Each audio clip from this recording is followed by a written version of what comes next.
Good morning. നമുക്കിന്ന് ഒരു മുട്ടക്കറി ഉണ്ടാക്കിയാലോ. പ്രഷർ കുക്കറിൽ വളരെ എളുപ്പത്തിൽ ഉണ്ടാക്കാൻ പറ്റിയ മുട്ടക്കറിയാണ്. സാധാരണ നമ്മൾ മുട്ടക്കറി ഉണ്ടാക്കുമ്പോൾ സവോളയൊക്കെ വഴറ്റി കുറേ സമയം പോവാറുണ്ട്. ഇത് സവോളയൊന്നും വഴറ്റാതെ എളുപ്പത്തിൽ പ്രഷർ കുക്കറിൽ മുട്ടക്കറി ഉണ്ടാക്കാം. പക്ഷേ ഇത് നമ്മൾ സവോള വഴറ്റിയിട്ട് ഉണ്ടാക്കുന്ന മുട്ടക്കറിയേക്കാൾ വളരെ സോഫ്റ്റ് ആയിരിക്കും കേട്ടോ ഇതിലുള്ള സവോളയൊക്കെ.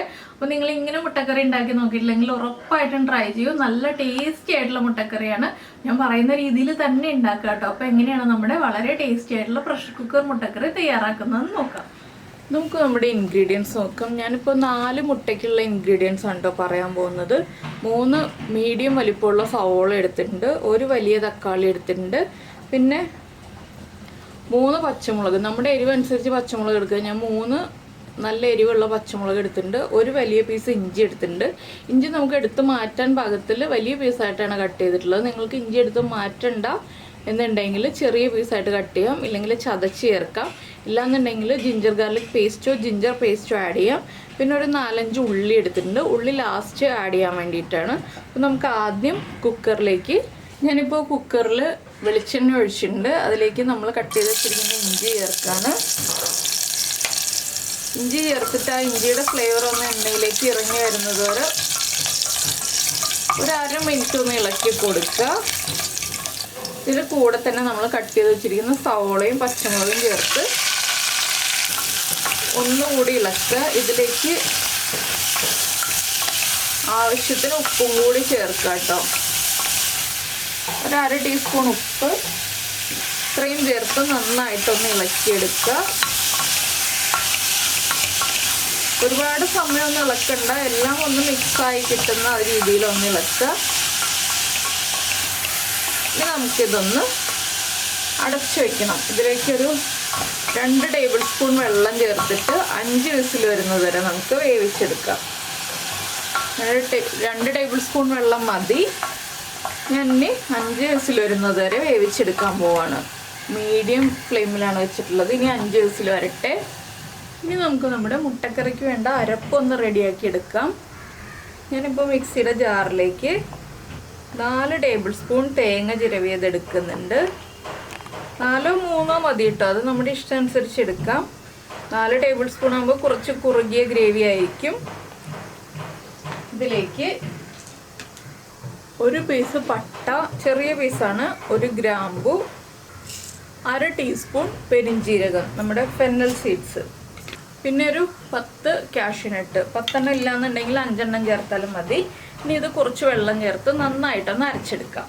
ഇതാ നമ്മുടെ അരപ്പ് റെഡി ആയിട്ടുണ്ട്. അരപ്പിലേക്ക് കുറച്ചുകൂടി വെള്ളം വേണം കേട്ടോ. ഞാൻ കുറച്ച് വെള്ളത്തിലാണ് അരച്ചെടുത്തിട്ടുള്ളത്. ഇത് കുറച്ചധികം വെള്ളം ചേർത്ത് വേണം നമ്മൾ കറിയിലേക്ക് ചേർക്കാൻ. എന്താണെന്ന് വെച്ചിട്ടുണ്ടെങ്കിൽ കാഷ്യൂനട്ട് അരച്ചതാണ്, തിക്കായിപ്പോവും.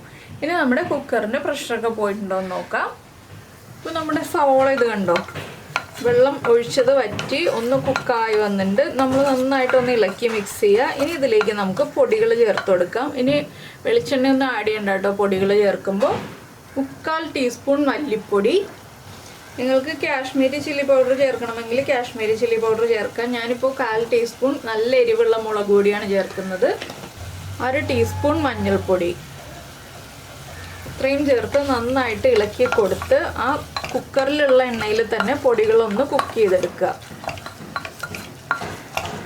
1 മിനിറ്റ് ഒന്ന് ഇളക്കി മിക്സ് ചെയ്ത് കൊടുത്തിട്ട് അടച്ചു വയ്ക്കുക. അപ്പോൾ പൊടികളൊന്ന് കുക്കായി കിട്ടിക്കോളും. അടച്ചു വയ്ക്കാന്ന് വെച്ചിട്ടുണ്ടെങ്കിൽ വെയിറ്റ് ഇടാതെ അടച്ചു വയ്ക്കുക കേട്ടോ. 1 മിനിറ്റ് ലോ ഫ്ലെയിമിൽ വയ്ക്കുക, കരിഞ്ഞു പോകാതെ പൊടികൾ കുക്കായി വന്നോളും.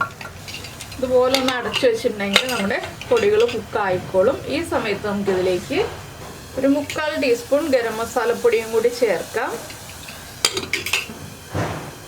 കണ്ടോ, സൈഡിൽ എണ്ണയൊക്കെ തെളിഞ്ഞ് കറക്റ്റ് ആയിട്ടുണ്ട്. ഗരം മസാലപ്പൊടി ചേർത്തിട്ട് ഒരുപാട് സമയം കുക്ക് ചെയ്യണ്ട. ഇനി നമുക്കിതിലേക്ക് നമ്മുടെ അരപ്പ് ചേർത്ത് കൊടുക്കാം. അരപ്പ് ചേർക്കുന്നതിന് മുന്നേ ആയിട്ട് തക്കാളി ചേർക്കണം എന്നുണ്ടെങ്കിൽ തക്കാളി ആദ്യം ചേർക്കാം. തക്കാളിയുടെ ടേസ്റ്റ് അധികം വേണ്ട എന്നുണ്ടെങ്കിൽ ലാസ്റ്റ് തക്കാളി ചേർത്താലും മതി. ഞാനിപ്പോൾ ആദ്യം തക്കാളി ചേർക്കാൻ പോവാണ്. തക്കാളി ചേർത്തിട്ട് ഒന്നുകൂടി ഒന്ന് ഇളക്കിയിട്ട് ഒരു 2 മിനിറ്റും കൂടി അടച്ചു വെക്കാം. അപ്പോൾ എന്താണെന്ന് വെച്ചാൽ തക്കാളി ഒന്ന് കുക്കായി വരും. തക്കാളി ഓവറായിട്ട് കുക്കായി ഉടഞ്ഞു വേണമെന്നുണ്ടെങ്കിൽ 5 മിനിറ്റ് വരെ അടച്ചു വെക്കാം. ഞാനിപ്പോൾ 2 മിനിറ്റ് അടച്ചു വെക്കുന്നുള്ളൂ. എനിക്ക് തക്കാളി ഓവറായിട്ട് ഉടഞ്ഞു പോകുന്നത് ഇഷ്ടമല്ല, അതുകൊണ്ട് 2 മിനിറ്റ് മാത്രമേ അടച്ചു വെക്കുന്നുള്ളൂ. നമുക്ക് തക്കാളി എത്രത്തോളം കുക്കാവണം എന്നുള്ളതനുസരിച്ച് നമ്മൾ അടച്ചു വെക്കുന്നതിൻ്റെ ടൈം കൂട്ടിയാൽ മതി. നമ്മൾ കുക്കർ അടച്ചു വെച്ചിട്ട് 2 മിനിറ്റ് ആയി. നമ്മുടെ തക്കാളിയൊക്കെ ഒരുവിധം ഒന്ന് കുക്കായിട്ടുണ്ട്, ഒരുപാട് അങ്ങോട്ട് ഉടഞ്ഞു പോയിട്ടില്ല. പിന്നെ എണ്ണ കുറവാണെങ്കിൽ എണ്ണ ചേർത്ത് കൊടുക്കണം കേട്ടോ. ഞാനിപ്പോൾ എണ്ണ ചേർത്തിട്ടില്ല, ആദ്യത്തെ ആ ഒരു എണ്ണയിൽ തന്നെയാണ് ഇപ്പോഴും കുക്കായിക്കൊണ്ടിരിക്കുന്നത്. ഇനി നമുക്കിതിലേക്ക് അരപ്പ് ചേർത്ത് കൊടുക്കാം. അരപ്പ് ചേർത്തിട്ട് നമുക്ക് എത്ര ഗ്രേവി വേണം എന്നുള്ളതനുസരിച്ച് വെള്ളം ചേർത്ത് കൊടുക്കുക. കുറുകിയ ഗ്രേവി വേണമെന്നുണ്ടെങ്കിൽ കുറച്ച് വെള്ളം ചേർക്കുക. കുറച്ച് ലൂസായിട്ടുള്ള ഗ്രേവിയാണ് വേണ്ടതെന്നുണ്ടെങ്കിൽ നമുക്ക് കൂടുതൽ വെള്ളം ചേർക്കാം. ഇനി ഇതൊന്ന് ഇളക്കി മിക്സ് ചെയ്യുക. ഇനി ഗ്രേവി ഒന്ന് തിളച്ച് ആ തേങ്ങയുടെ റോ ടേസ്റ്റ് ഒന്ന് മാറി വരുന്നത് വരെ നമ്മളൊന്ന് വെയിറ്റ് ചെയ്യുക. ഉപ്പൊക്കെ ഒന്ന് ചെക്ക് ചെയ്യുക. ഉപ്പ് കുറവായിരിക്കും, ഉപ്പ് ആഡ് ചെയ്ത് കൊടുക്കണം. എരിവ് കുറവാണെങ്കിൽ കുറച്ച് കുരുമുളക് പൊടി ചേർത്ത് കൊടുക്കാം. അപ്പോൾ തന്നെ തിളയ്ക്കുമ്പോൾ കുറുകി വരും. ഞാനൊരു 1/2 കപ്പും കൂടി വെള്ളം ചേർക്കാൻ പോവാണ് കേട്ടോ. എന്താണെന്ന് വെച്ചാൽ കാഷ്നട്ട് അരച്ചതുകൊണ്ടാണ് തിളയ്ക്കുമ്പോൾ തന്നെ കുറുകി വരുന്നത്. ഇനി ഗ്രേവി നമുക്കൊന്ന് അടച്ചു വെച്ച് തിളപ്പിച്ചെടുക്കാം. അപ്പോൾ നമ്മുടെ ഗ്രേവി ഒന്ന് കുറുകി വന്നിട്ടുണ്ട് കണ്ടോ. നേരത്തേനേക്കാളൊക്കെ കൺസിസ്റ്റൻസി തിക്കായി. ഇതിലേക്ക് നമുക്കിനി നമ്മൾ വരഞ്ഞു വെച്ചിരിക്കുന്ന മുട്ട ഇട്ട് കൊടുക്കാം. എന്താണെന്ന് വെച്ചാൽ വരഞ്ഞു വെച്ചിട്ടുണ്ടെങ്കിൽ മുട്ടയിലേക്ക് നന്നായിട്ട് മസാലയൊക്കെ പിടിച്ചു വന്നോളും. ഇനി മുട്ട ചേർത്തിട്ട് കുക്കർ ഇതുപോലെ തന്നെ അങ്ങോട്ട് അടച്ചു വെക്കുക കേട്ടോ. വെയിറ്റ് ഇടാതെ തന്നെ ഫ്ലെയിം ഓഫ് ചെയ്തിട്ട് അടച്ചു വെക്കുക. ഇതിലേക്ക് ഇനി നമുക്ക് വറവിടാനുള്ള കാര്യങ്ങൾ നോക്കാം. അപ്പോൾ നമ്മുടെ വെളിച്ചെണ്ണ ചൂടായിട്ടുണ്ട്. വെളിച്ചെണ്ണയിലേക്ക് ഞാൻ നേരത്തെ എടുത്തു വെച്ചിരുന്ന ഉള്ളി ഒന്ന് കട്ട് ചെയ്തിട്ട് കൊടുക്കുന്നുണ്ട്. ഉള്ളി റൗണ്ടിലാണ് കട്ട് ചെയ്തിട്ടുള്ളത്.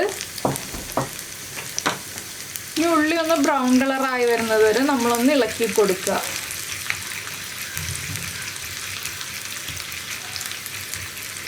ഉള്ളിയുടെ കൂടെ തന്നെ നമുക്ക് കറിവേപ്പിലയും കൂടി ചേർത്ത് കൊടുക്കാം. കൂടുതൽ കറിവേപ്പില വേണം കേട്ടോ. 2 തണ്ട് കറിവേപ്പില ഞാൻ ചേർത്തിട്ടുണ്ട്. ഉള്ളിയും കറിവേപ്പിലയും കുക്കായി വരട്ടെ. ഇപ്പോൾ നമ്മുടെ ഉള്ളിയൊക്കെ ഒന്ന് കുക്കായി കറിവേപ്പിലയും കുക്കായി വന്നിട്ടുണ്ട്. ഞാനിതിലേക്ക് ഒരു 3 വറ്റൽമുളകും കൂടി ചേർക്കുന്നുണ്ട്. ഞാൻ വറ്റൽമുളകും കൂടി ഒന്ന് കുക്കായി വരുമ്പോൾ നമുക്ക് ഫ്ലെയിം ഓഫ് ചെയ്തിട്ട് നമ്മുടെ കറിയിലേക്ക് ചേർത്ത് കൊടുക്കാം. ഞാൻ ഇനി നമ്മുടെ വറവ് കറിയിലേക്ക് ചേർത്ത് കൊടുക്കുകയാണ്. മുഴുവൻ ചേർക്കുന്നില്ല കേട്ടോ, കുറച്ച് ഗാർണിഷ് ചെയ്യാൻ വേണ്ടി മാറ്റി വയ്ക്കുന്നുണ്ട്. ആ വെളിച്ചെണ്ണയും ഒഴിച്ചു കൊടുക്കുക. ഇനി നന്നായിട്ടൊന്ന് ഇളക്കി മിക്സ് ചെയ്തതിന് ശേഷം ഒരു 10 മിനിറ്റ് അടച്ചു വെച്ചിട്ടുണ്ടെങ്കിൽ നമ്മുടെ കറി റെഡി ആയിക്കഴിഞ്ഞു. 10 മിനിറ്റ് ആ വറവിൻ്റെ ഫ്ലേവറൊക്കെ നമ്മുടെ കറിയിലേക്ക് മിക്സ് ആവാനാണ് നമ്മൾ അടച്ചു വയ്ക്കുന്നത്. ഇതിലേക്ക് ഇനി ലാസ്റ്റ് ഒരു ഇൻഗ്രീഡിയൻറ്റും കൂടി ചേർക്കാനുണ്ട്. ഒരു 2 പിഞ്ച് പഞ്ചസാര. ആ എരിവും തക്കാളിയുടെ പുളിയൊക്കെ ഒന്ന് ബാലൻസ് ചെയ്യാനാണിത്. അപ്പോൾ ഈ പഞ്ചസാരയും കൂടി ചേർത്ത് കഴിഞ്ഞിട്ടുണ്ടെങ്കിൽ നമ്മുടെ മുട്ടക്കറി റെഡിയായി. അപ്പോൾ വളരെ ഈസി അല്ലേ, അധികം സമയമൊന്നും വേണ്ടല്ലോ. കുക്കറിലേക്ക് സവോളയൊക്കെ ഇട്ട് വഴച്ചെണ്ണിച്ചിട്ട് നമുക്ക് വേറെ ജോലികളൊക്കെ നോക്കാം. അപ്പോൾ എന്തായാലും നിങ്ങൾ ഇങ്ങനെ മുട്ടക്കറി ഉണ്ടാക്കി നോക്കിയിട്ടില്ലെങ്കിൽ ഉറപ്പായിട്ടും ട്രൈ ചെയ്യൂ. അപ്പത്തിനും ഇടിയപ്പത്തിനും ബ്രെഡിനും ഒക്കെ നല്ലൊരു സൈഡ് ഡിഷാണ്. അപ്പോൾ എന്തായാലും എല്ലാവരും ട്രൈ ചെയ്ത് നോക്കിയിട്ട് ഇഷ്ടമായി കഴിഞ്ഞാൽ നമ്മുടെ വീഡിയോയുടെ താഴെ ഒന്ന് കമൻറ്റ് ചെയ്യാൻ മറന്നു പോകരുത് കേട്ടോ. അതുപോലെ തന്നെ നിങ്ങൾക്ക് ഇഷ്ടപ്പെട്ട റെസിപ്പി ആണെങ്കിൽ ലൈക്ക് ചെയ്യാനും, പിന്നെ നമ്മുടെ വീഡിയോ ആദ്യമായിട്ട് കാണുകയാണെങ്കിൽ നമ്മുടെ ചാനൽ സബ്സ്ക്രൈബ് ചെയ്തിട്ടില്ല എന്നുണ്ടെങ്കിൽ ഒന്ന് സബ്സ്ക്രൈബ് ചെയ്ത് സപ്പോർട്ട് ചെയ്യാൻ കൂടി ചെയ്യണേ. അപ്പോൾ നമുക്ക് നമ്മുടെ അടുത്ത റെസിപ്പിയുമായിട്ട് അടുത്ത ദിവസം വീണ്ടും കാണാം.